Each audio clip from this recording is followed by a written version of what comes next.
প্রধানমন্ত্রীর পদ থেকে সদ্য পদত্যাগ করা শেখ হাসিনার ছেলে সজীব ওয়াজেদ জয় বিবিসিকে বলেছেন তার মা আর রাজনীতিতে ফিরবেন না।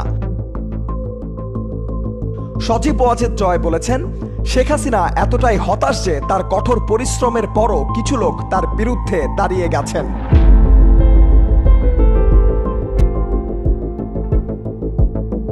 প্রধানমন্ত্রী থাকার সময় শেখ হাসিনার তথ্য ও যোগাযোগ প্রযুক্তি বিষয়ক উপদেষ্টা ছিলেন সজীব ওয়াজেদ। তিনি বিবিসি ওয়ার্ল্ড সার্ভিসকে বলেছেন তার মা গতকাল থেকে পদত্যাগ করার কথা ভাবছিলেন। ক্ষমতা থাকাকালীন তার উন্নয়ন তুলে ধরে সজীব বলেছেন তিনি বাংলাদেশকে ঘুরিয়ে দিয়েছেন।